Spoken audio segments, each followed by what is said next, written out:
Back to my channel. അപ്പം നമ്മൾ ഇന്ന് നോക്കാൻ പോകുന്നത് MGH020യുടെ ബാക്കി ഭാഗമാണ്. ബാക്കിയായിട്ടുള്ളത് നമ്മുടെ ബ്ലോക്ക് 1ൽ ഒരു പെൻഡിങ് ഉണ്ടല്ലോ, നമ്മുടെ ഫണ്ടമെന്റൽസ് ഓഫ് സ്പെക്ട്രോസ്കോപ്പിയിൽ ഫോട്ടോ ഇലക്ട്രോൺ സ്പെക്ട്രോസ്കോപ്പിയാണ് യൂണിറ്റ് 3 എന്ന് പറയുന്നത്. അപ്പോൾ ഈ യൂണിറ്റ് 3ൽ ഫോട്ടോ സ്പെക്ട്രോസ്കോപ്പി എന്താണെന്നുള്ളതിനെ പറ്റിയിട്ടും അതുമായിട്ട് ബന്ധപ്പെട്ടിട്ടുള്ള കുറച്ച് കാര്യങ്ങളുമാണ് നമുക്ക് ഇവിടെ നോക്കാനുള്ളത്. ഓക്കെ, അപ്പം ആദ്യം നോക്കാം, ഫോട്ടോ ഇലക്ട്രോൺ സ്പെക്ട്രോസ്കോപ്പി എന്ന് പറഞ്ഞാൽ എന്താണ്. ഫോട്ടോ ഇലക്ട്രോൺ എന്ന് പറയുന്നത് എന്താണെന്ന് നമുക്ക് എല്ലാവർക്കും അറിയാം, കാരണം നമ്മളെല്ലാവരും പഠിച്ചിട്ടുള്ളതാണ്. നമ്മുടെ ഈ സൺറേസ് വെച്ചിട്ട് ഇലക്ട്രോൺസ് ഇങ്ങനെ സ്പ്ലിറ്റൺ ചെയ്ത്, നമ്മുടെ സൺറേസോ സോളാർ ലൈറ്റിന്റെ പ്രസൻസിൽ ഇലക്ട്രോൺസ് എന്ത് ചെയ്യുക, എനർജി കിട്ടി ഇങ്ങനെ ഇജക്ട് ചെയ്യുന്നതാണ് ഫോട്ടോ ഇലക്ട്രോൺസ് എന്ന് പറയുന്നത്. ഈ ഇജക്ട് ചെയ്യുന്ന അതുപോലത്തെ ആ ഒരു സെയിം സംഭവം തന്നെയാണ് അതുപോലത്തെ ഫോട്ടോ ഇലക്ട്രോൺസ്. അതുപോലത്തെ ഇലക്ട്രോൺസ് ഇങ്ങനെ ഇളകി പോകുന്ന ആ ഒരു ഫിനോമിനൻ വെച്ചിട്ട്, ആ ഒരു പവർഫുൾ ആയിട്ടുള്ള ഒരു അനലിറ്റിക്കൽ ആയിട്ടുള്ള ഫിനോമിനൻ വെച്ചിട്ട് ഉണ്ടാക്കുന്ന ഒരു അനലിറ്റിക്കൽ ടെക്നിക്കാണ് ഫോട്ടോ ഇലക്ട്രോൺ സ്പെക്ട്രോസ്കോപ്പി എന്ന് പറയുന്നത്. ഇവിടെ ഫോട്ടോ ഇലക്ട്രിക് ഇഫക്റ്റ് ആണ് അവിടെ യൂസ് ചെയ്യുന്നത്. അതുപോലെ അത് എക്സ്പെരിമെന്റൽ ആയിട്ടുള്ള ഒരു എവിഡൻസ് തരും. എന്തിനാണെന്ന് ചോദിച്ചു കഴിഞ്ഞാൽ നമ്മുടെ മോളിക്കുലാർ ഓർബിറ്റൽസിന്റെ എനർജിയെ പറ്റിയും അത് എവിടെയൊക്കെ എക്സിസ്റ്റ് ചെയ്യുന്നു എന്നുള്ളതിനെ പറ്റിയിട്ടും ഒരു ഡീറ്റെയിൽഡ് ആയിട്ടുള്ള ഒരു എക്സ്പെരിമെന്റൽ എവിഡൻസ് തരുന്നുണ്ട്. അപ്പോൾ ഈ ഒരു ടെക്നിക്ക് എന്ത് ചെയ്യുന്നു എന്ന് പറഞ്ഞു കഴിഞ്ഞാൽ, നമ്മുടെ ഈ ഇലക്ട്രോണിന്റെ ബൈൻഡിങ്ങും ഇലക്ട്രോണിന്റെ എനർജീസിന്റെ ഒക്കെ ബൈൻഡിങ്ങും കാര്യങ്ങളും ചെയ്തുകൊണ്ട് നമ്മുടെ സോളിഡ്സിലും ഗ്യാസസിലും ലിക്വിഡിലും ഒക്കെ എങ്ങനെയാണ് ഫോട്ടോൺ അബ്സോർപ്ഷൻ നടക്കുന്നത് എന്നുള്ളതിനെ പറ്റിയിട്ടൊക്കെ ഡിറ്റക്ട് ചെയ്യാനായിട്ട് സഹായിക്കുന്നു. അപ്പോൾ ഇതാണ് ഫോട്ടോ ഇലക്ട്രോൺ സ്പെക്ട്രോസ്കോപ്പി എന്ന് പറയുന്നത്. അപ്പോൾ എല്ലാവർക്കും മനസ്സിലായെന്ന് വിചാരിക്കുന്നു. ഫോട്ടോ ഇലക്ട്രോൺ സ്പെക്ട്രോസ്കോപ്പി എന്ന് പറഞ്ഞാൽ വേറൊന്നുമില്ല, നമ്മുടെ ഫോട്ടോ ഇലക്ട്രിക് ഇഫക്റ്റ് യൂസ് ചെയ്തുകൊണ്ടുള്ള സ്പെക്ട്രോസ്കോപ്പിയാണ് ഫോട്ടോ ഇലക്ട്രോൺ സ്പെക്ട്രോസ്കോപ്പി. ഇനി ഇത് ആരാണ് കണ്ടുപിടിച്ചതെന്നുള്ളതാണ്. ആരായിരിക്കും? നമ്മുടെ ഐൻസ്റ്റീൻ ആയിരിക്കും. ഐൻസ്റ്റീൻ തന്നെയാണ് കണ്ടുപിടിച്ചത്. ഐൻസ്റ്റീൻ്റെ ഒരു ഭയങ്കര ഫേമസ് ആയിട്ടുള്ള ഡിസ്കവറിയാണ് ഫോട്ടോ ഇലക്ട്രോൺ സ്പെക്ട്രോസ്കോപ്പി എന്ന് പറയുന്നത്. ഐൻസ്റ്റീൻ തിയറൈസ് ചെയ്ത ഒരു കാര്യമുണ്ട്, എനർജി ഓരോ ക്വാണ്ടം ഓഫ് ലൈറ്റിലും ഉണ്ടാകുന്ന എനർജിയുടെ ഇതെന്ന് പറയുന്നത്, എനർജിയുടെ പാക്കറ്റ്സ് എന്ന് പറയുന്നത് എന്താണ്, പ്ലാങ്ക്സ് കോൺസ്റ്റന്റിന്റെ മൾട്ടിപ്പിൾസ് ആണ് എന്നുള്ളത്. അപ്പോൾ ഒരു ഫോട്ടോൺ എന്ന് പറയുന്നത് ഒരു ത്രഷ് എനർജിയുടെ മേളിലേക്ക് പോകുന്ന സമയത്ത് അതെന്ത് സംഭവിക്കുന്നു, അതൊരു ഇലക്ട്രോൺ, ഒരു സിംഗിൾ ഇലക്ട്രോണിനെ ഇജക്ട് ചെയ്യുന്നു. ഇത് ആണ് ഒബ്സർവ്ഡ് ആയിട്ടുള്ള ഒരു എഫക്റ്റ് ആയിട്ട് പുള്ളി കൊണ്ടുവന്നത്. അപ്പോൾ ഫോട്ടോ ഇലക്ട്രോണിക് എഫക്റ്റ് ആരാണ് കൊണ്ടുവന്നത്? ഐൻസ്റ്റീൻ ആണ് കൊണ്ടുവന്നത്. അതുമായിട്ട് ബന്ധപ്പെട്ട് ഫോട്ടോ ഇലക്ട്രിക് ഇഫക്റ്റിനെ യൂസ് ചെയ്തുകൊണ്ട് ഒരു സ്പെക്ട്രോമെട്രി പിന്നീട് തയ്യാറാക്കപ്പെടുകയായിരുന്നു ചെയ്തിരുന്നത്. ഇതിൻ്റെ ഈ ഒരു വലിയ ഒരു ക്വാണ്ടം മെക്കാനിക്സിന്റെ ക്വാണ്ടം റെവല്യൂഷന് കാരണമായ ഈ ഒരു ഡിസ്കവറി കണ്ടെത്തിയതിന് ഐൻസ്റ്റീന് നോബൽ പ്രൈസ് കിട്ടിയിട്ടുണ്ട് 1921. ഓക്കെ, അപ്പം ഇനി നമുക്ക് നെക്സ്റ്റ് കാര്യത്തിലേക്ക് നടക്കാം. നെക്സ്റ്റ് എന്ന് പറഞ്ഞ പ്രിൻസിപ്പിൾ ഓഫ് ഫോട്ടോ ഇലക്ട്രോൺ സ്പെക്ട്രോസ്കോപ്പിയാണ്. നമുക്കറിയാം എല്ലാ സ്പെക്ട്രോമീറ്ററിനും അല്ലെങ്കിൽ എല്ലാ സ്പെക്ട്രോസ്കോപ്പിക്കും എന്തുണ്ട്, ഒരു പ്രിൻസിപ്പിൾ ഉണ്ട്. അതായത് ഒരു ഫോട്ടോണ് നമ്മുടെ സാമ്പിളിൽ ഇങ്ങനെ വന്നിട്ട് സ്ട്രൈക്ക് ചെയ്യുകയാണെന്ന് വിചാരിച്ചു, ഇങ്ങനെ തട്ടുക. അപ്പോൾ ആ തട്ടുന്ന സമയത്ത് അതിൻ്റെ എനർജി എന്ന് പറയുന്നത് കൺസേർവ്ഡ് ആയിരിക്കും. കൺസേർവ്ഡ് എന്ന് പറഞ്ഞു കഴിഞ്ഞാൽ അതിൻ്റെ എനർജി കോൺസ്റ്റന്റ് ആയിട്ട് ഇങ്ങനെ നിലനിൽക്കും. ആ എനർജിയിൽ ഉള്ള കോമ്പോണൻസ് മാറിയും തിരിഞ്ഞു നിന്നാലും അതിൻ്റെ എനർജി കൺസേർവ്ഡ് ആയിരിക്കും. അതും അയണൈസേഷൻ്റെ ടൈമിൽ അതൊരിക്കലും മാറത്തില്ല. അപ്പോൾ ഇൻസിഡന്റ് ഫോട്ടോൺ എനർജി എന്ന് പറയുന്നത്, Hν എന്ന് പറയുന്നത് എന്തിൻ്റെയൊക്കെ സമ്മായിരിക്കും? Kinetic energy ½ mE². ഇവിടെ mE എന്ന് പറയുന്നത് നമ്മുടെ ഇലക്ട്രോണിന്റെ മാസാണ്. അതിൻ്റെ എന്താണ് കൈനറ്റിക് എനർജി പ്ലസ് എന്താണ് അയണൈസേഷൻ എനർജി. ഇതിൻ്റെ രണ്ടിൻ്റെയും സമ്മാണ് Hν എന്ന് പറയുന്നത്. അപ്പം ഫോട്ടോ ഇലക്ട്രോൺ എന്ന് പറയുന്നത് ഇജക്ട് ചെയ്യുന്നത് ഒരു ഫോട്ടോൺ എനർജി നമ്മൾ പറഞ്ഞല്ലോ. അപ്പോൾ ഇതിൽ ഫോട്ടോ ഇലക്ട്രോൺ എന്ന് പറയുന്നത് ഇജക്ട് ചെയ്യുന്നത് പല ഓർബിറ്റൽസിൽ നിന്നും പല അയണൈസേഷൻ എനർജീസിൽ നിന്നും ഒക്കെ ആയിരിക്കും. അപ്പോൾ ഒരു series of kinetic energy, different kinetic energy അവിടെ ഉണ്ടാവുന്നുണ്ട്.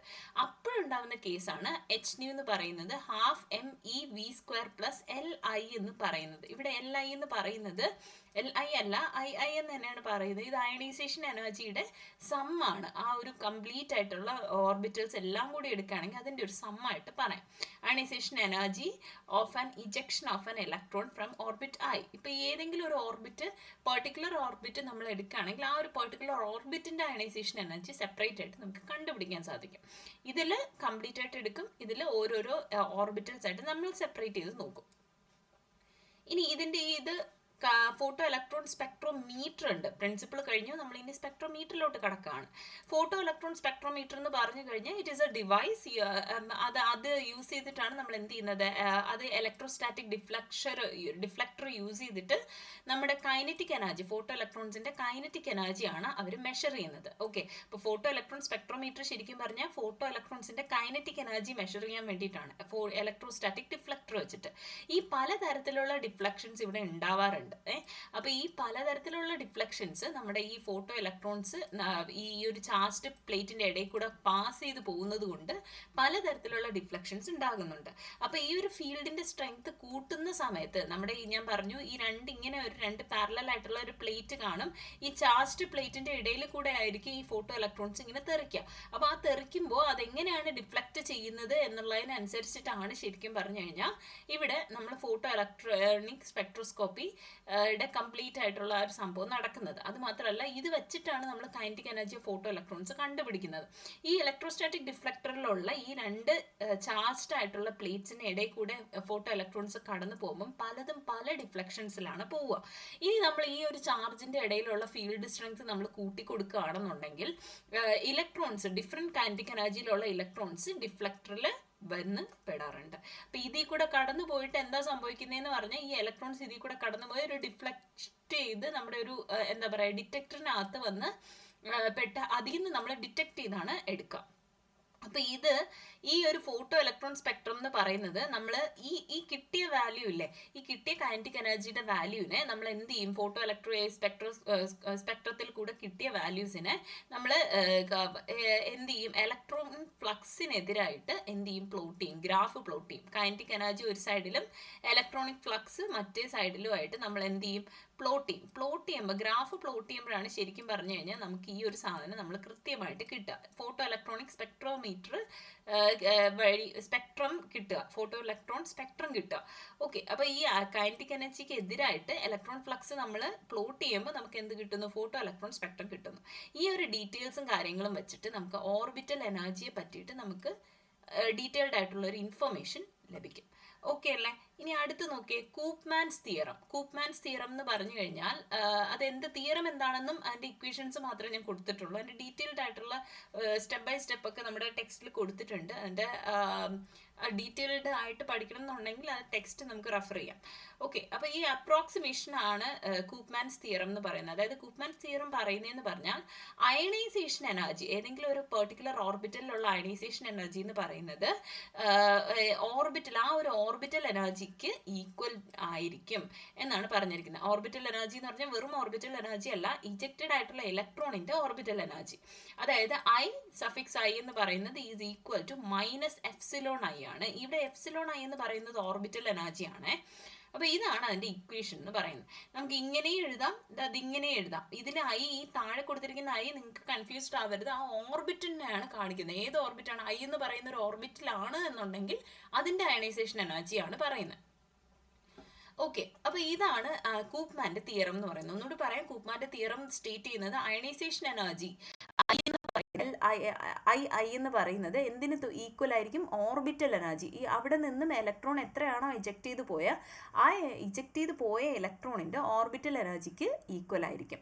അപ്പോൾ ഇതിന് ലിമിറ്റേഷൻ ഉണ്ട് എന്ന് വെച്ച് കഴിഞ്ഞാൽ ഇതൊരു അപ്രോക്സിമേഷൻ മാത്രമേ തരുന്നുള്ളൂ, ഇത് ക്ലിയർ ആയിട്ടുള്ള ഒരു വാല്യൂ തരുന്നില്ല.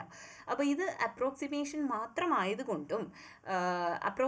മാത്രമായതുകൊണ്ടും അത് ഇഗ്നോർ ചെയ്യുന്നുണ്ട്. എന്ന് വെച്ച് കഴിഞ്ഞാൽ അത് എന്തിനാ ഇഗ്നോർ ചെയ്യുന്നു എന്ന് ചോദിച്ചു കഴിഞ്ഞാൽ ബാക്കിയുള്ള ഇലക്ട്രോൺസ് എന്ത് ചെയ്യുന്നുണ്ട്, അയണൈസേഷൻ ഒക്കർ ചെയ്യുന്ന സമയത്ത് അവരുടെ ഡിസ്ട്രിബ്യൂഷൻ അഡ്ജസ്റ്റ് ചെയ്യുന്നുണ്ട്. അപ്പോൾ ആ അഡ്ജസ്റ്റ്മെൻറ്റിനെ പറ്റിയിട്ടുള്ള കാര്യങ്ങളൊന്നും തന്നെ ആര് പറയുന്നില്ല, കൂപ്മാൻ്റെ തിയറത്തിൽ കൃത്യമായിട്ട് പറയുന്നില്ല. അതാണ് അതിൻ്റെ മേജർ ലിമിറ്റേഷൻ. പക്ഷേ ഈ ഒരു ലിമിറ്റേഷൻ ഉണ്ടെങ്കിലും നമ്മൾ പ്രാക്ടിക്കലി ഈ ഒരു തിയറം അപ്ലൈ ചെയ്യുന്നുണ്ട്. ഇതെവിടെയാണ് അപ്ലൈ ചെയ്യുന്നതെന്ന് പറഞ്ഞാൽ ഇത് ഒരു കൃത്യമായിട്ടുള്ള ഒരു ബ്രിഡ്ജ് എന്ന് വെച്ച് കഴിഞ്ഞാൽ അതൊരു യൂസ്ഫുൾ ആയിട്ടുള്ള ഒരു ബ്രിഡ്ജായിട്ട് ആക്ട് ചെയ്യുന്നുണ്ട്. നമ്മുടെ എക്സ്പെരിമെൻ്റൽ അയണൈസേഷൻ എനർജിയുടെയും തിയറട്ടിക്കൽ ഓർബിറ്റൽ എനർജിയുടെയും തമ്മിൽ കണക്ട് ചെയ്തുകൊണ്ടൊരു റിലേഷൻ പോലെ നമുക്ക് അതൊരു തരുന്നുണ്ട്. അപ്പോൾ അത് തമ്മിൽ എന്താ ബന്ധം എന്ന് നമുക്ക് കൂപ്മാൻ തിയറം വെച്ചിട്ട് ഡിഫൈൻ ചെയ്യാനായിട്ട് സാധിക്കും. പക്ഷേ അപ്രോക്സിമേഷൻ മാത്രമാണ്, അവർ ബാക്കിയുള്ള ഇലക്ട്രോൺസ് റീഅഡ്ജസ്റ്റ് ചെയ്യുന്നതിനെ പറ്റിയിട്ടൊന്നും പറയുന്നില്ല. ഇനി അടുത്ത് വരുന്നതാണ് എനർജി കൺസർവേഷൻ എന്താണ് photo electron spectroscopy. Energy conservation ഇവിടെ എങ്ങനെയാണ് സംഭവിക്കുന്നത് എന്നുള്ളതാണ് ഇതിൽ സ്റ്റെപ്പ് ബൈ സ്റ്റെപ്പായിട്ട് ഞാൻ കൊടുത്തിരിക്കുന്നത്. അതായത് ഫോട്ടോ ഇലക്ട്രോൺ സ്പെക്ട്രോസ്കോപ്പി എന്ന് പറയുന്നത് നടക്കുന്നത് ഇങ്ങനെയാണ്. അതായത് എ എന്ന് പറയുന്ന ഒരു എലമെൻറ്റ് എന്ത് ചെയ്യുന്നു, അല്ലെങ്കിൽ എ എന്ന് പറയുന്ന ഒരു ഫോട്ടോൺ എന്ത് ചെയ്യുന്നു, ഒരു ഇലക്ട്രോൺ, ഒരു എനർജി, ഇത്രയും ഒരു എനർജി Hν എന്ന് പറയുന്ന ഒരു എനർജി മേടിച്ചിട്ട് A+ എന്ന് പറയുന്ന ഒരു അയണായിട്ട് മാറുകയും അതുവഴി ഇലക്ട്രോൺ ഇജക്റ്റ് ചെയ്യുകയും ചെയ്യുന്നു. ഇതാണല്ലോ ഫോട്ടോ ഇലക്ട്രോൺ നടക്കുന്ന ഫോട്ടോ ഇലക്ട്രോണിക് ഇഫക്റ്റ് എന്ന് പറയുന്നത്. ഇവിടെ എനർജി കൺസേർവ് ചെയ്യണമെന്നുണ്ടെങ്കിൽ ഇതിനെല്ലാത്തിനും ഞാൻ എനർജിയുടെ ഫോമിലോട്ട് അങ്ങ് മാറ്റുകയാണ്. E(A) + Hν = E(A) + E of electron എന്ന് എഴുതുകയാണ്. അപ്പോൾ ഇവിടെ കൈനറ്റിക് എനർജി എന്ന് പറയുന്നത് എന്തായിട്ട് മാറും? കൈനറ്റിക് എനർജി എന്ന് പറയുന്നത് ഈ E(A) എന്ന് പറയുന്നത് ഞാൻ കൈനറ്റിക് എനർജി ആയിട്ട് മാറ്റുകയാണ്. ഈ ഇലക്ട്രോൺ എനർജി എന്ന് പറയുന്നത് കൈനറ്റിക് ആയതുകൊണ്ട് ഞാൻ ഇതിനെ കൈനറ്റിക് എനർജി ആയിട്ട് മാറ്റുകയാണ്. ഈ ഒരു ഫോട്ടോണിൻ്റെ കൈനറ്റിക് എനർജി ആയിട്ട് മാറ്റുമ്പോൾ Hν അപ്പുറത്ത് വരുന്നു. Hν - E(A) + -E(A) എന്ന് പറഞ്ഞ് സെപ്പറേറ്റ് ആയിട്ട് വരുന്നു. ഓക്കെ അല്ലേ? അപ്പോൾ ഇതിനെ ഞാൻ ഇങ്ങനെ എഴുതിയിട്ട് ഇതിനെ അപ്പുറത്തോട്ട് മാറ്റി ഇപ്പുറത്തോട്ട് മാറ്റി ഒന്ന് റീഅറേഞ്ച് ചെയ്തപ്പോൾ കിട്ടിയതാണ് ഈ സാധനം. ഇനി ഇവിടെ E(A) - E(A) എന്ന് പറയുന്നത് എന്താണ്? ബൈൻഡിങ് എനർജി അല്ലെങ്കിൽ അയണൈസേഷൻ എനർജിയാണ്. അപ്പം ഞാൻ ഇതിനെ കംപ്ലീറ്റ് ആയിട്ട് ബൈൻഡിങ് എനർജി അല്ലെങ്കിൽ അയണൈസേഷൻ എനർജി അങ്ങോട്ട് മാറ്റി. അപ്പോൾ കൈനറ്റിക് എനർജി എന്തായിട്ട് മാറി? Hν - Be അല്ലെങ്കിൽ അയണൈസേഷൻ എനർജി. ക്ലിയർ അല്ലേ? അപ്പോൾ ഇത് എന്തുകൊണ്ടാണെന്ന് പറഞ്ഞാൽ അയോണിൻ്റെ എനർജിയിൽ നിന്നും എന്താണ് സ്റ്റേബിൾ ആയിട്ടുള്ള നിൽക്കുന്ന ഫോമിൽ സ്റ്റേബിൾ ഫോമിൻ്റെ എനർജി മൈനസ് ചെയ്യുന്നതുകൊണ്ടാണ് അവിടെ ബൈൻഡിങ് എനർജിയിൽ നിന്ന് അയണൈസേഷൻ എനർജിയിൽ നിന്നും മാറ്റി നമ്മൾ എഴുതിയിട്ടുള്ളത്. ഇത് ടോട്ടലി ആണ് എനർജി കൺസർവേഷനിൽ വരുന്ന ഫോം. ഇനി ഹീലിയം-1 സോഴ്സ് വരുമ്പോഴുള്ള കേസാണ് ഇനി അടുത്ത് പഠിക്കാനുള്ളത്. ഓക്കെ, അപ്പോൾ ഹീലിയം-1 വരുന്ന സോഴ്സ് വരുമ്പോൾ ഫോട്ടോ ഇലക്ട്രോൺ സ്പെക്ട്രോസ്കോപ്പിയിൽ ആറ്റംസ് എന്ത് ചെയ്യുന്നു? ഹൈ എനർജി റേഡിയേഷനിൽ ബൊമ്പാർഡ് ചെയ്യുന്നു. ഈ ഹൈ എനർജി റേഡിയേഷൻ എന്ന് പറയുന്നത് ഹീലിയത്തിൽ നിന്നുമാണ് കിട്ടുന്നത്. ഹീലിയത്തിൻ്റെ സോഴ്സിൽ നിന്നുമാണ് നമുക്ക് കിട്ടുക. ഈ ഹീലിയത്തിൻ്റെ എമിഷൻ ലൈൻ എന്ന് പറയുന്നത് ഹീലിയം-1ൻ്റെ എമിഷൻ ലൈൻ എന്ന് പറയുന്നത് ഒബ്സർവ് ചെയ്തിരിക്കുന്നത് 58.4 നാനോമീറ്ററിലാണ്. എമിറ്റഡ് ആയിട്ടുള്ള ഫോട്ടോണിൻ്റെ എനർജി എന്ന് പറയുന്നത് നമുക്ക് ഇതിൽ നിന്നും കാൽക്കുലേറ്റ് ചെയ്യാം. കാരണം നമുക്ക് എന്തുണ്ട്? നമുക്ക് ലാംഡയുടെ വാല്യൂ ഉണ്ട്. അപ്പോൾ ഈ ലാംഡയുടെ വാല്യൂ ഉണ്ടെങ്കിൽ നമുക്ക് E = hc/λ എന്ന് പറയുന്ന ആ ഇക്വേഷനിൽ നമ്മൾ കൊണ്ടുവന്ന് ഇട്ടാൽ മതി. E = hc/λ ആണല്ലോ. അപ്പോൾ ഇതിൽ Hൻ്റെ വാല്യൂ അറിയാം 6.626 × 10⁻³ (34). Cൻ്റെ വാല്യൂ അറിയാം 3 × 10⁸ ആണ്, അല്ലെങ്കിൽ 2.998 × 10⁸ എന്ന് കൊടുത്താലും അത് നമ്മൾ കുറച്ചുകൂടെ ആക്യുറേറ്റ് ആയിട്ട് കൊടുത്തിരിക്കുന്നേ ഉള്ളൂ. ഇത് നമുക്ക് ചെയ്ത് വരുമ്പോൾ 3.040 × 10⁻⁻19 എന്നൊരു വാല്യൂ കിട്ടും. ഇത് അപ്രോക്സിമേറ്റ്ലി 21.2 ഇലക്ട്രോൺ വോൾട്ടിന് തുല്യമായിട്ട് വരും. ഈ യൂണിറ്റാണ് നമ്മൾ യൂഷ്വലി അയണൈസേഷൻ എനർജീസ് ഡിസ്ക്രൈബ് ചെയ്യാൻ വേണ്ടിയിട്ട് യൂസ് ചെയ്യുന്നത്. അപ്പോൾ അയണൈസേഷൻ എനർജിയുടെ ബേസിക്കായിട്ട് ഡിസ്ക്രൈബ് ചെയ്യാനായിട്ട് യൂസ് ചെയ്യുന്ന യൂണിറ്റ് ഏതാ എന്ന് ചോദിച്ചു കഴിഞ്ഞാൽ ഇലക്ട്രോൺ വോൾട്ടാണ്. ഇതിനെ നമ്മൾ കമ്പയർ ചെയ്തിട്ടാണ് യൂസ് ചെയ്യുന്നത്. ഇവിടെ ഫോട്ടോ ഇലക്ട്രോൺ സ്പെക്ട്രോസ്കോപ്പിയിൽ സോഴ്സ് നമ്മൾ വേറെയാണ് എടുത്തിരിക്കുന്നത്. നേരത്തെ പറഞ്ഞ സോഴ്സ് ആയിരിക്കില്ല. സോഴ്സ് നമ്മൾ ഫസ്റ്റ് നമ്മളൊരു സോഴ്സ് ആഡ് ചെയ്ത് കൊടുക്കുന്നതിൻ്റെ കേസാണ് നമ്മളിവിടെ പറഞ്ഞിരിക്കുന്നത്. ഓക്കെ അല്ലേ? ഇനി അടുത്ത കേസിലേക്ക് പോവുകയാണ്. ഫോട്ടോ ഇലക്ട്രോൺ സ്പെക്ട്രം അനാലിസിസ് എങ്ങനെ നടത്തുന്നു? ഫോട്ടോ ഇലക്ട്രോൺ സ്പെക്ട്രത്തിൻ്റെ അനാലിസിസ് എന്ന് പറയുന്നത് ഫോട്ടോ ഇലക്ട്രോൺ സ്പെക്ട്രം ശരിക്കും പറഞ്ഞാൽ എന്താ ഡിസ്പ്ലേ ചെയ്യുന്നത്? കൈനറ്റിക് എനർജിയുടെ ഡിസ്ട്രിബ്യൂഷൻ ആണ് കേട്ടോ. കൈനറ്റിക് എനർജിയുടെ ഡിസ്ട്രിബ്യൂഷൻ നമ്മുടെ ഈ ഫോട്ടോ ഇലക്ട്രോൺ എങ്ങനെയാണോ പുറത്ത് പോകുന്നത് അതിൻ്റെ കൈനറ്റിക് എനർജിയുടെ ഡിസ്ട്രിബ്യൂഷനാണ് ഫോട്ടോ ഇലക്ട്രോൺ സ്പെക്ട്രം കാണിക്കുന്നത്. അപ്പോൾ എത്രത്തോളം quantity of photo electrons release ചെയ്തതിനെ നമ്മൾ എന്ത് ചെയ്യുന്നു? കൈനറ്റിക് എനർജിക്ക് എതിരായിട്ട് പ്ലോട്ട് ചെയ്യുകയാണ് ചെയ്യുന്നത്. എത്രത്തോളം ക്വാണ്ടിറ്റി ഫോട്ടോ ഇലക്ട്രോൺസ് പ്രൊഡ്യൂസ് ചെയ്തോ അതിന് കൈനറ്റിക് എനർജിക്ക് എതിരായിട്ട് നമ്മൾ പ്ലോട്ട് ചെയ്യുന്നു. അതുവഴി അത് ഡിറ്റക്റ്റ് ചെയ്യാൻ വേണ്ടിയിട്ട് യൂസ് ചെയ്യുന്നതാണ് നമ്മുടെ ഇലക്ട്രോൺ എനർജി അനലൈസർ എന്ന് പറയുന്നത്. ഈ ഇലക്ട്രോൺ എനർജി അനലൈസർ വഴിയാണ് kinetic energy of the ejected photo electron നമുക്ക് കിട്ടുക. ഓരോ പീക്കും ഇതിലിപ്പോൾ ഈ ഒരു ഗ്രാഫ് കണ്ടാൽ അറിയാം അല്ലേ? ഇതിലെ ഓരോ പീക്കും ഈ സ്പെക്ട്രത്തിലെ ഓരോ പീക്കും എന്ന് പറയുന്നത് എന്തിനെയാണ് കറസ്പോണ്ട് ചെയ്യുന്നത്? ഈ ഇലക്ട്രോണിനെയാണ് കറസ്പോണ്ട് ചെയ്യുന്നത്. ഒരു സ്പെസിഫിക് ഓർബിറ്റലിൽ നിന്നും പുറത്തേക്ക് പോകുന്ന ഇലക്ട്രോണിനെയാണ് ഈ ഓരോ പീക്കും കാണിക്കുന്നത്. With the peak position is indicating the binding energy of these electrons. അപ്പോൾ ഈ ഏറ്റവും പീക്ക് പൊസിഷൻ എന്ന് പറയുന്നത് ബൈൻഡിങ് എനർജിയുടെ വാല്യൂ ആണ് തരിക. ഓരോ പീക്കും എന്താണ് കാണിക്കുക? ഇലക്ട്രോൺസിനെയാണ് കാണിക്കുന്നത്. എത്രത്തോളം ഇലക്ട്രോൺസ് പുറത്ത് പോയിട്ടുണ്ട് എന്നുള്ളതാണ് ഓരോ പീക്കും കാണിക്കുന്നത്. ഇനി നെക്സ്റ്റ് നോക്കിയേ, ഹൈഡ്രജനും ഹീലിയവും തമ്മിലുള്ള കമ്പാരിറ്റീവ് സ്റ്റഡിയാണ്. ഹൈഡ്രജനും നമുക്ക് യൂസ് ചെയ്യാറുണ്ട്, ഹീലിയവും നമ്മൾ യൂസ് ചെയ്യാറുണ്ട്. ഇനി ഹൈഡ്രജൻ എന്ന് പറഞ്ഞു കഴിഞ്ഞാൽ ഹൈഡ്രജൻ ഹീലിയം തമ്മിലുള്ള നോർമൽ കമ്പാരിസൺ ആണ് ഇവിടെ വരുന്നത്. ഇവിടെ ഹൈഡ്രജൻ എന്ന് പറഞ്ഞാൽ എന്താ, സിംഗിൾ ഇലക്ട്രോൺ ആണ് ഹൈഡ്രജനിലുള്ള. ആകെ 1s ഓർബിറ്റലും ഉണ്ട്, അതിനകത്ത് ഒരു ഇലക്ട്രോണേ ഉള്ളൂ. അപ്പോൾ പീക്ക് എന്ന് പറയുന്നത് അപ്പിയർ ചെയ്യുന്നത് ലോവർ ബൈൻഡിങ് എനർജിയിലായിരിക്കും. കാരണം സിംഗിൾ ആയിട്ടുള്ള ഒരു പ്രോട്ടോൺ ന്യൂക്ലിയർ ചാർജ് മാത്രമേ അവിടെ ഉള്ളൂ. അതുകൊണ്ട് ചെറിയൊരു ലോവർ ബൈൻഡിങ് എനർജി ആയിരിക്കും ഇവിടെ കാണിക്കുക. അതേസമയം ഹീലിയത്തിനാണെങ്കിൽ 2 ഇലക്ട്രോൺ ഉണ്ട് 1s ഓർബിറ്റലിൽ. അപ്പോൾ അതിൻ്റെ പീക്ക് എന്ന് പറയുന്നത് ലെഫ്റ്റിലോട്ട് മാറിയായിരിക്കും ഇരിക്കുക. അപ്പോൾ ഹയർ അയണൈസേഷൻ എനർജി ആയിരിക്കും അവിടെ കാണിക്കുക. ലെഫ്റ്റിലോട്ട് മാറി നല്ല ഫാർദറായിട്ട് കാണിക്കുക എന്ന് പറഞ്ഞാൽ ഹയർ അയണൈസേഷൻ എനർജി ഉണ്ട് എന്നാണ് അർത്ഥം. അത് മാത്രമല്ല മോർ ഇലക്ട്രോൺസിൻ്റെ പ്രസൻസും അവർ കാണിക്കുന്നുണ്ട്. അതെന്തിൻ്റെ കാരണമാണെന്ന് പറഞ്ഞു കഴിഞ്ഞാൽ കൂടുതൽ ന്യൂക്ലിയർ ചാർജും അതുപോലെ തന്നെ 2 പ്രോട്ടോണിൻ്റെ പ്രസൻസും ഉള്ളതുകൊണ്ടാണ്. ഹീലിയത്തിൻ്റെ 2 പ്രോട്ടോണും കുറച്ച് ന്യൂക്ലിയർ ചാർജും കൂടുതലുണ്ട് ഹൈഡ്രജനെ അപേക്ഷിച്ച്. അതുകൊണ്ടാണ് അതങ്ങനെ സംഭവിക്കുന്നത്. ഇപ്പോൾ ഹീലിയമാണ് നമ്മുടെ ഏറ്റവും കൂടുതൽ, ഹീലിയത്തിനാണ് ഗ്രേറ്റർ ന്യൂക്ലിയർ ചാർജ് ഉള്ളത് കേട്ടോ. ഹീലിയത്തിനാണ് ഗ്രേറ്റർ ന്യൂക്ലിയർ ചാർജ് ഉള്ളത് ഹൈഡ്രജനെ വെച്ച് അപേക്ഷിച്ച്. കാരണം അതിനൊരു അഡീഷണൽ ആയിട്ടുള്ള ഒരു ഇലക്ട്രോൺ ഉണ്ട് സെയിം എനർജി ലെവലിൽ തന്നെ. അതുപോലെ തന്നെ അതിനെന്തുണ്ട്, ഒരു പ്രോട്ടോണിൻ്റെ പ്രസൻസും കൂടി ഉണ്ട്. അതുകൊണ്ട് തന്നെ ഇവർക്ക് എന്ത് വേണം, കൂടുതൽ എനർജി വേണം ഇലക്ട്രോണിനെ അവരുടെ ഷെല്ലിൽ നിന്ന് മാറ്റാനായിട്ട്. ഓൾദോ ഹീലിയം എന്ന് പറയുന്നത് നമുക്ക് ഓൾറെഡി അറിയാം, നോബൽ ഗ്യാസിലെ ഫസ്റ്റ് എലമെൻ്റ് ആണ് ഹീലിയം എന്ന് പറയുന്നത്. അപ്പം ഓഫ് കോഴ്സ് പാടായിരിക്കും അതിൽ നിന്ന് ഒരു ഇലക്ട്രോണിനെ മാത്രമായിട്ട് ഇളക്കി മാറ്റാനായിട്ട്. ഇനി നമുക്ക് പഠിക്കാനുള്ളത് എക്സ്റേ ഫോട്ടോ ഇലക്ട്രോൺ സ്പെക്ട്രോസ്കോപ്പിയാണ്. എക്സ്റേ ഫോട്ടോ ഇലക്ട്രോൺ സ്പെക്ട്രോസ്കോപ്പിയാണ്. ഇത് കുറച്ചൊന്ന് ഡിഫറെൻ്റ് ആണ്. ഇതിന് ഒരു ചെറിയൊരു ഹിസ്റ്ററിയും കാര്യങ്ങളൊക്കെ ഉണ്ട്. അതായത് x ray photo electron spectroscopy develop ചെയ്തത് കായ് സെഗ്മാൻ എന്ന് പറയുന്ന ഒരു വ്യക്തിയാണ്. അദ്ദേഹം 1957 അദ്ദേഹത്തിൻ്റെ സ്റ്റഡി സ്റ്റാർട്ട് ചെയ്തത്. ആ സ്റ്റഡി എന്തിനെ പറ്റിയിട്ടായിരുന്നു, energy levels of the atomic core ഇലക്ട്രോണിനെ പറ്റിയിട്ടാണ്. അത് പ്രൈമറിലി അദ്ദേഹം പരീക്ഷിച്ചത് സോളിഡ്സിലാണ് പരീക്ഷിച്ചത്. അതിനുശേഷം സെഗ്ബാൻ എന്ത് ചെയ്തു എന്ന് പറഞ്ഞാൽ അദ്ദേഹം ഒരു ടെക്നിക്ക് റെഫർ ചെയ്തു, അതായത് ഇലക്ട്രോൺ സ്പെക്ട്രോസ്കോപ്പി എന്ന് പറയുന്നത്. ഈ ഇലക്ട്രോൺ സ്പെക്ട്രോസ്കോപ്പി വെറും ഇലക്ട്രോൺ സ്പെക്ട്രോസ്കോപ്പി അല്ല, കെമിക്കൽ അനാലിസിസിന് വേണ്ടിയിട്ടുള്ള ഇലക്ട്രോൺ സ്പെക്ട്രോസ്കോപ്പി ESCA. ഈ ESCA അദ്ദേഹം എന്ത് ചെയ്തു, റെഫർ ചെയ്തു. ആ റെഫർ ചെയ്ത് ആ ഒരു ടെക്നിക്ക് വെച്ചിട്ട് ആണ് അദ്ദേഹം ബാക്കി കാര്യങ്ങൾ ഡെവലപ്പ് ചെയ്തത്. അതിന് അദ്ദേഹത്തിന് ഒരു നൊബേൽ പ്രൈസ് കിട്ടിയിട്ടുണ്ട് 1981 ഈ ഒരു വർക്കിന്. ഈ ഒരു എഫക്റ്റ് എന്ന് പറയുന്നത് XPS അല്ലെങ്കിൽ x ray photo electron spectroscopy first explain ചെയ്യുന്നത് ആൽബർട്ട് ഐൻസ്റ്റീൻ ആണ് 1905.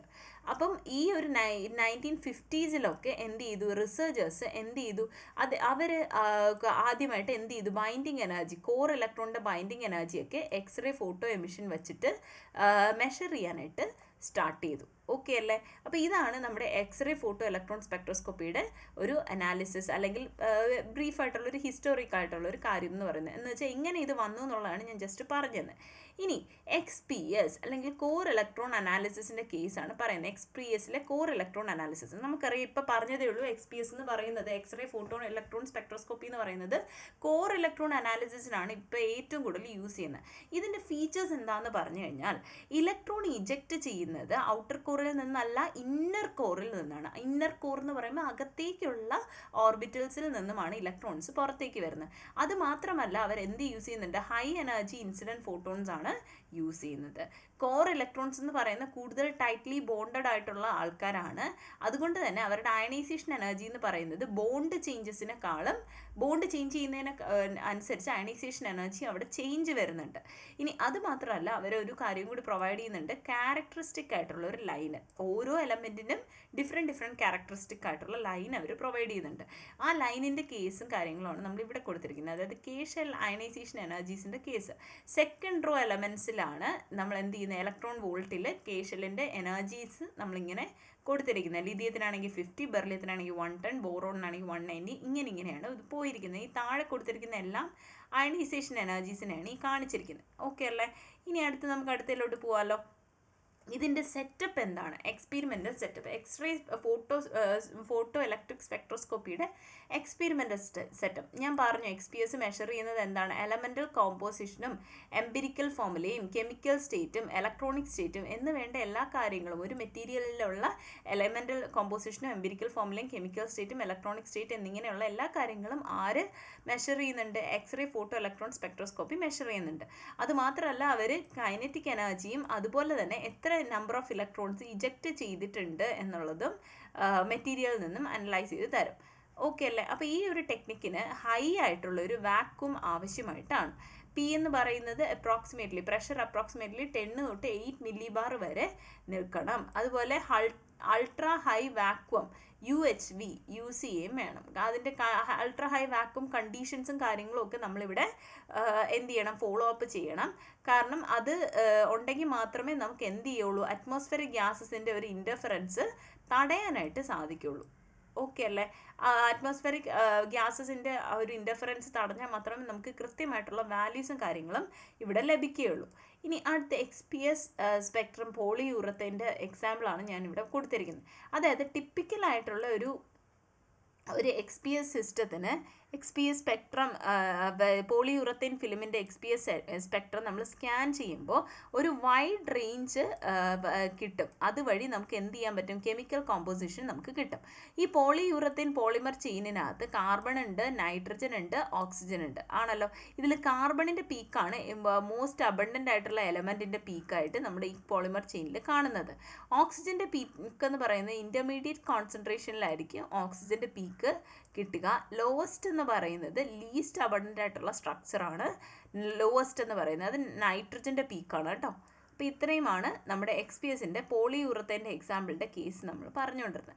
ഇനി spin orbit splitting in XPS എങ്ങനെയാണെന്ന് നോക്കാം. സ്പിൻ ഓർബിറ്റ് സ്പ്ലിറ്റിംഗ് അതായത് 3P 3D ലെവലിലേക്ക് 3Pയിൽ നിന്നും 3Dയിലേക്ക് പോകുന്ന ലെവലിൽ നിന്നുള്ള എമിഷൻസ് എല്ലാം തന്നെ ഒരു ക്ലോസ്ഡ് സ്പേസ്ഡ് ആയിട്ടുള്ള ഒരു ഡബ്ലറ്റ് ആണ് പ്രൊഡ്യൂസ് ചെയ്യുക.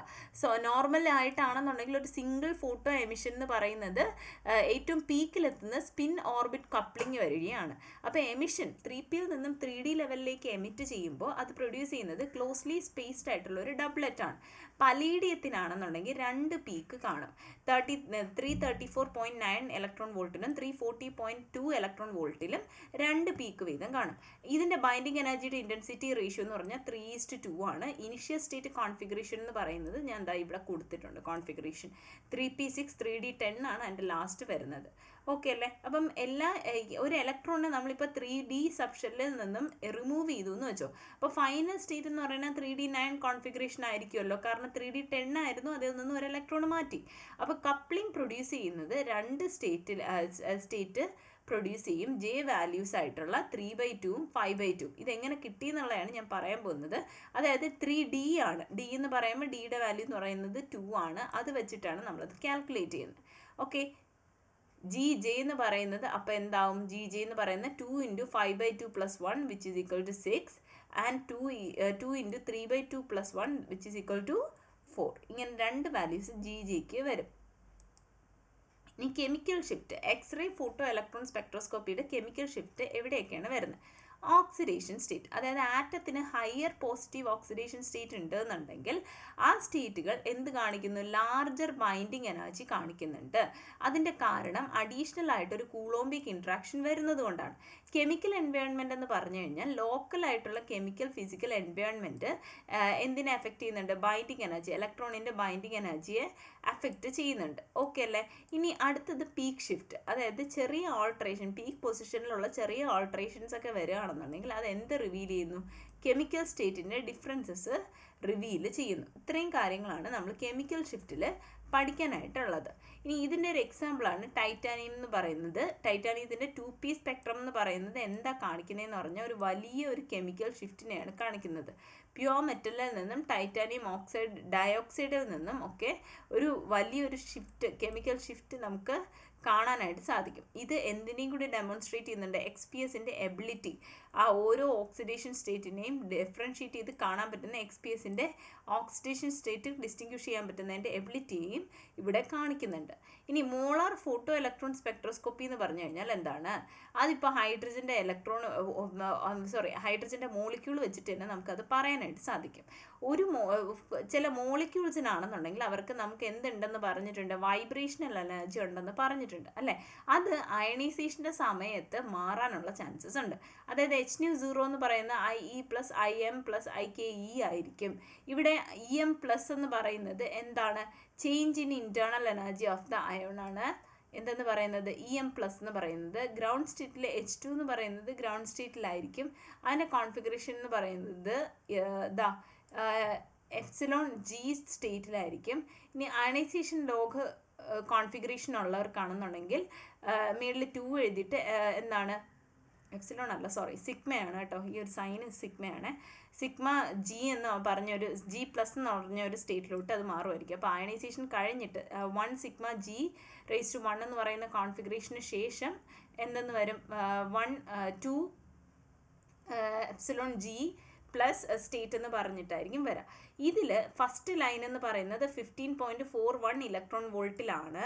അത് മാത്രമല്ല 15.41 ഇലക്ട്രോൺ വോൾട്ടിൽ നിന്നുകൊണ്ട് എന്ത് ചെയ്യുന്നു, വൈബ്രേഷൻ, ബാക്കിയുള്ള വൈബ്രേഷണൽ എനർജീസ് എല്ലാം തന്നെ ഒരു 2322 cm⁻⁻1 എന്നുള്ള ഡിസ്റ്റൻസിൽ ഫോം ചെയ്തുകൊണ്ടേയിരിക്കും. ഇതാണ് നമ്മുടെ ഈ ഹൈഡ്രജൻ മോളിക്യൂളുടെ സ്പെക്ട്രോമീറ്റർ എന്ന് പറയുന്നത്. ഇനി ഓക്സിജൻ്റെയും നൈട്രജൻ്റെയും മോളിക്യൂളുടെ ഞാൻ കൃത്യമായിട്ട് തന്നിട്ടുണ്ട്.